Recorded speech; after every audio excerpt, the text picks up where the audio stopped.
साहब जावेद नसीरी साहब ने फरमाया कि गाँव का जो नॉस्टैल्जिया है, जो जज्बाती ज़िंदगी जो उनकी जी हुई है, जो उनका ओरिजिन है, जो उनका बेस है, वहाँ से वो आए हैं, तो उनके बाद के मजमूओं में खासतौर पर 4-5 साल की शायरी में ये दो पहलू बहुत वाज़ेह हैं। एक तो गाँव का नॉस्टैल्जिया है और एक शहरी ज़िंदगी में 4 दहाइयाँ या 5 दहाइयाँ उन्होंने गुजारी है, उसकी कशाकश है, उसका कर्ब है, उसकी वहशत है, उसकी दहशत है। ये दो पहलू, जो नॉस्टैल्जिया का पहलू है उसके भी दो हिस्से हैं। एक तो दर्द व गम और रंजो मलाल का है कि वो ज़माना जिसके साथ उनका नॉस्टैल्जिया वाबस्ता है वो रहा नहीं। उनकी गाँव की ज़िंदगी का जो सुख था, जो रुमान था, जो जमालियात थी, जो आसूदगी थी, वो नहीं रही। और कभी कभी नॉस्टैल्जिया एक बहलावा बन के उनके साथ भी रहता है, तो एक मस्बत हुक्म देता रहता है कि नहीं, ऐसा भी थी ज़िंदगी, वैसी हो भी सकती है, वैसी होनी भी चाहिए। तो ये यासियत और उम्मीद दोनों उनके साथ मुतवाली चलती है, पैरेलल चलती है। दूसरा पहलू जो है वो शहर की जो मॉडर्न ज़िंदगी है, 40 साल या 50 साल जो उन्होंने मुंबई में गुजारे हैं, उसका जो ग्रोटेस्क है, जो कोलाज है, वो पूरी तरह उनकी शायरी में फैला हुआ है। जो इंसानी कर्ब है, जो समाज का तजाद है, तो तरक्की पसंद शायरी से अलग अब जो तबकाती कशमकश है, अब जो तजाद है, और जिसमें ब्लैक एंड वाइट शेड्स नहीं बल्कि ग्रे शेड्स भी आ गए हैं, सुरमई रंग भी आ गए हैं, और तबकाती कशमकश के पैमाने बदल गए हैं, ज़ाविया निगाह बदल गया है। मसाइल तो वही आबादी है, लेकिन कर्ब के इजहार का अंदाज बदल गया है। तो ज़फ़र के यहाँ पोस्ट मॉडर्न पोइट्री भी है, मॉडर्न पोइट्री भी है, तरक्की पसंद शायरी भी है और रिवायती शायरी भी है। रिवायत के कभी दस्तबरदार नहीं हुए, रिवायत की पासदारी को लेकर और तरक्की पसंद भी हुए, जदीद भी हुए, मावाद जदीद भी हुए। एक अहम बात जो है जिस पर मैं तवज्जो दिलाना चाहता हूँ, खास कर 3-4 बरसों की जो शायरी है, कि ये जो कस्बाती ज़िंदगी का नॉस्टैल्जिया है और शहरी ज़िंदगी का जो कर्ब है, इसके दरमियान से एक लहर चली, एक लहर फूटी है जो दुनिया के इंसानी माशरे के और कानून कुदरत के, यानी लॉ ऑफ नेचर के जो इम्बैलेंस पैदा हुआ है, जो इकोलॉजिकल इम्बैलेंस पैदा हुआ है इंसान की सोसाइटी और फितरत में, उसके कर्ब का इजहार कर 4-5 साल की शायरी में ज़्यादातर है। इंसानों ने पहाड़ काट के शाहराएँ बना ली, दरख्त काट के कंक्रीट के जंगल उगा लिए, नदियों के रास्ते रोक लिए, बंद बना दिए। इसके नतीजे में सुनामी से, मौसमों की नागवार तब्दीलियों से और बहुत से इकोलॉजिकल फैक्टर से गुजर रहे हैं, जो इंसानी ज़िंदगी की तबाही का एक मंबा है और एक इजरा है। और साथ ही जो एटमी इसलहे पैदा हो गए हैं, पता नहीं कब वो इस्तेमाल होंगे और किसी की हार में जीत नहीं होगी। इसे दुनिया की तबाही का जरिया है, कभी न कभी एटमी इसलहे इस्तेमाल होंगे। हर मुल्क एटम बम बना रहा है अपने दिफा के लिए, लेकिन ये दिफा कभी न कभी जो है वो हमला या अटैक हो सकता है। और जंग के खिलाफ, इंसानी माशरे की नाइंसाफ़ी के खिलाफ ज़फ़र ने बहुत मॉडर्न अंदाज में कदम उठाया है, जिसमें उनकी दस्ती नज़में भी हैं, आज़ाद नज़में भी हैं और गज़लों में भी ये मौज़ूआत हैं। अब जो किताब आई है, जो शायद उनका 10वां मजमूआ है, मिट्टी को हंसाना है, उसमें उनका वही नॉस्टैल्जिक फैक्टर जो है वो ज़्यादा रिफ्लेक्ट करता है। इन्हें जज्बाती ज़िंदगी के साथ हिंदुस्तानी खड़ी बोली की नज़रियात, जिसके बगैर हमारे देही माहौल का तस्करा मुमकिन ही नहीं। खालिस फारसी आमेज़ उर्दू है, वो बात नहीं की जा सकती जो हिंदुस्तान की ज़मीन से, हिंदुस्तान की तहजीब से, हिंदुस्तान की कल्चर से जुड़ी हुई हो। उसके लिए देही ज़िंदगी खड़ी बोली की नज़रियात लाजमी है, जो उनके खूबसूरत गीतों में भी है, दोहों में भी है, लेकिन साथ ही दोहों में हमारे समाज का दर्पण भी है। ये सिर्फ मिट्टी की खुशबू ही नहीं बल्कि आज के अहद का कर्ब भी है, जो दोहों की शक्ल में भी सामने आया है और गीतों की शक्ल में भी सामने आया है। और इस इंतजाज को ज़फ़र गोरखपुरी ने अपने पूरे नॉस्टैल्जिया और ज़िंदगी की फिक्र और असली शऊर के साथ निभाया है। तो ये किताब जो है बहुत एक्सपेक्टेड थी, क्योंकि उनकी पुरानी किताबों में भी दोहे हैं, उनके गीत हैं, उनकी गज़लों में दही मिजाज भी है, उनकी नज़मों में दही मिजाज भी है। तो ये तवक्को थी कि मुकम्मल किताब दोहों और गीतों में मुश्तमिल उनकी आनी चाहिए। तो आज जो किताब हमारे जिसका जरा हो रहा है, लोकार्पण हो रहा है, वो आपके सामने है। और सबसे खूबसूरत बात ये है कि ज़िंदगी के सारे जो मसाइल हैं, समाजी मसाइल हैं, सियासी मसाइल हैं, जंग है, ताल्लुकात की शिकस्त है, कदरों का ज़िया है, इन सब के दरमियान ज़फ़र क्या इंसानी जज्बबंदी, मोहब्बत और जज्बे जो है वो जारी और सारी है। मैंने किसी मज़मून में लिखा था कि समाज के बेरहम मसाइल की चट्टान के नीचे जो मोहब्बत के दरिया बह रहे हैं, ज़फ़र ने अपने गीतों की हथेलियाँ उस दरिया में डुबो रखी हैं। क्या हथेलियाँ डुबो रखी हैं। और इसी का इजहार उनके टाइटल दोहे पर है कि کہ जिस दिल में भी दर्द हो उसकी ये पहचान है, जल जाए तो दीप है, सुलगे तो लोबान। ये गज़ल के दुओं का लुत्फ़ लबाब है। और मैं एक अदना तालिब इल्म के तौर पर, क्योंकि उन्होंने ताक़ुब करता है, वो पीछा करता है, वो 10 किताबों से, पहली किताब से 10वीं किताब तक, तो मुझे एक तालिब इल्माना हक़ पहुँचता है कि मैं एक जूनियर शायर होने की हैसियत से उन्हें बेहद मुबारकबाद पेश करूँ और कुलूस पेश करूँ। शुक्रिया।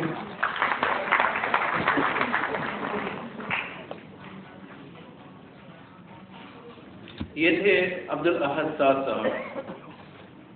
हाज़रीन, यहाँ पर इस वक्त हम देख रहे हैं कि बहुत सी ख़वातीन लेडीज़ भी तशरीफ़ फरमा हैं। ऐसा ना हो कि आप सोचें कि भाई अब तक हम सिर्फ मेल वर्ग को ही बुलाते रहे। ऐसा नहीं है, हमारे दरमियान रेहाना उंदरी साहिबा भी मौजूद हैं। अब हम उन्हें ज़हमत दे रहे हैं कि बाजी चंद लम्हे 2-3 मिनट बस आप हम लोगों से कुछ खिताब कर दें। रेहाना उंदरी साहिबा, रेहाना उंदरी साहिबा।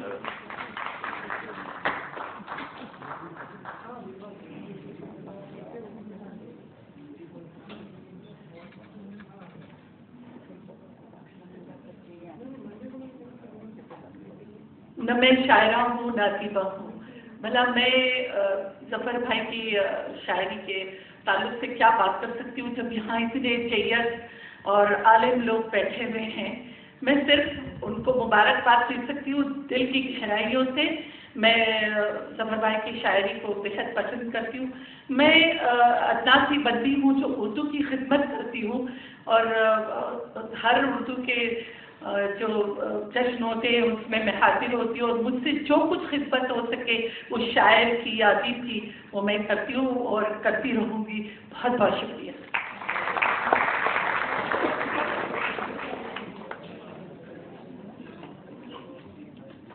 बस चंद लम्हे और हैं, फिर आपकी ज़हमत भी खत्म हो जाएगी। अब हम जिन्हें आवाज़ देना चाहते हैं, जिनसे गुजारिश करना चाहते हैं, वो खुद ज़फ़र गोरखपुरी साहब हैं।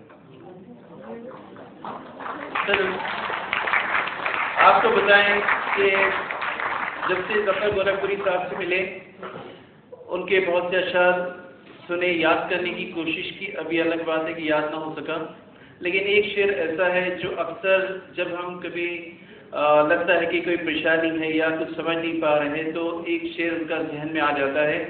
चमका सको न रात तो एक मोड़ पर कहीं, चमका सको न रात तो एक मोड़ पर कहीं, रखकर कोई चिराग गुजर जाना चाहिए।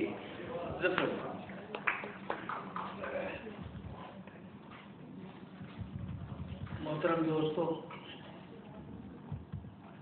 मैं बस ये भी आप तमाम लोगों का शुक्रिया अदा करूँगा, वक्त निकाल कर आप लोगों ने मेरी इज्जत अफजाई की, इस जलसे में शिरकत की। ख़ास तरीके से मैं सलमा आपा के बारे में ज़रूर ख़ास तरीके से उनका मशकूर और शुक्रगुज़ार हूँ कि वो इस उम्र में, जबकि तबीयत ठीक नहीं रहती, उम्र इजाज़त नहीं देती, यहाँ मेरे लिए आए। सलमा आपा से मेरा ताल्लुक़ बहुत पुराना है। 1960 की दहाई में जब उर्दू के मंजरनामे पर मैं अपनी शनाख्त बना रहा था, उस वक्त मेरा हौसला बढ़ाने में शराब गोरखपुरी, सरदार जाफरी, सज्जाद ज़हीर, कृष्णचंद्र के साथ सलमा आपा भी थी, और मैंने उन्होंने बहुत हौसला अफजाई की। मेरी पहली किताब पे लिखा भी उन्होंने उस ज़माने। तो मैं आज यहाँ आकर उन्होंने मुझे इज्जत बख्शी है, उसके लिए मैं उनका शुक्रगुज़ार हूँ। उसके बाद हमारे भाई हैं कुरला के नवाब मलिक साहब, मेरे बड़े पुराने खैर खां हैं और मेरी बहुत सी एक्टिविटीज़ के गवाह हैं, और वो उन्होंने अपना वक्त निकाला और यहाँ आए, मैं उनका भी शुक्रगुज़ार हूँ। उसके अलावा जिन लोगों ने मेरे बारे में बोला है, जावेद सिद्दीकी हैं, रेहाना उंदरी जी हैं, अब्दुल हक साहब हैं, और दूसरे लोग जो भी बोल रहे हैं, बस ये समझिए कि मैं कोशिश करता हूँ कि मैं कुछ अपने कलम से कुछ अच्छी बात लिख सकूँ। एक दोहा सुना दूँगा तो उसमें मेरा जो शेरी मतमे नज़र है वो सामने आ जाएगा। जीवन जो तुझसे पढ़ा, जीवन जो तुझसे पढ़ा, कैसे जाए भूल, जीवन जो तुझसे पढ़ा, कैसे जाए भूल, तुझसा शिक्षक है कोई न तुझसा स्कूल। मेरा शायरी का मसला नज़र अव्वल से आखिर तक कोई अदबी रुझान, कोई नज़रिया ऐसा नहीं रहा, सिर्फ ज़िंदगी से बातें की है मैंने। मेरी ज़िंदगी ने जो मुझे बताया, जो सिखाया, उसने जो समझाया मुझे, मैंने उसको लिखा और यही जो है वो मेरी किताबों में है। और ये दुआओं का एक मजमूआ है। मैं ये चाहूँगा कि आप लोग दुआ कीजिए कि ये मजमूआ मेरे सारे मजमूओं की तरह उसकी पढ़ाई वो लोग दूर तक पढ़ें। और ये जलसा भी इसीलिए मैं नहीं जा रहा था कि हो, लेकिन एक बड़े जलसे में एक पुरानी किताब के बगीचा में सरदार जाफरी ने मेरे बेटे से कहा था कि बेटे ये तुम्हारे अब्बा को ना मोरी की ज़रूरत नहीं है और न शोहरत की, लेकिन ये जलसा इसलिए किया गया कि लोगों को मालूम हो कि एक अच्छी किताब बाजार में आई है। तो ये अच्छी या बुरी, ये तो फैसला आप लोग पढ़ेंगे तो होगा। हम लिखने वाले सिर्फ यही खुश होने के लिए मौका ढूंढते हैं कि हमारी किताबें पढ़ी जाएँ। बस शुक्रिया, आप लोग आए, एक बार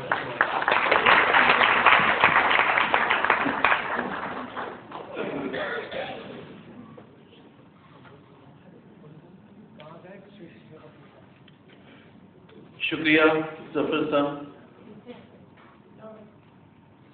जफर गोरखपुरी साहब से, जफर सर से हमारी जब भी मुलाकात होती है तकरीबन 99% हर मुलाकात में उन्होंने अपने लड़की का जिक्र किया, जिसके इंतकाल का उन्हें बहुत ही गहरा दुख है।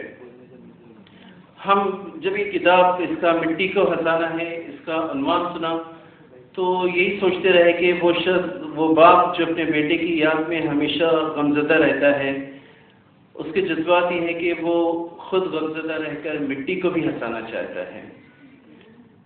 बहरहाल अब हम ये जलसा अपने इख्तिताम पर है और इस जलसे के सदर डॉक्टर शेख अब्दुल्ला साहब को आवाज़ देंगे, जो एक समाजी, इल्मी और अदबी शख्सियत हैं, जिनका इल्म अदब से बहुत गहरा ताल्लुक़ है, हर दिन अजीज़ है, हर प्रोग्राम में आपकी शिरकत ज़रूरी होती है।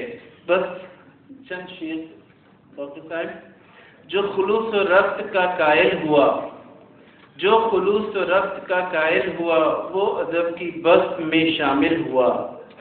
हमने जलसे की सदारत दी उसे, हमने जलसे की सदारत दी उसे, जो निगाह नाज़ के काबिल हुआ। डॉक्टर शेख।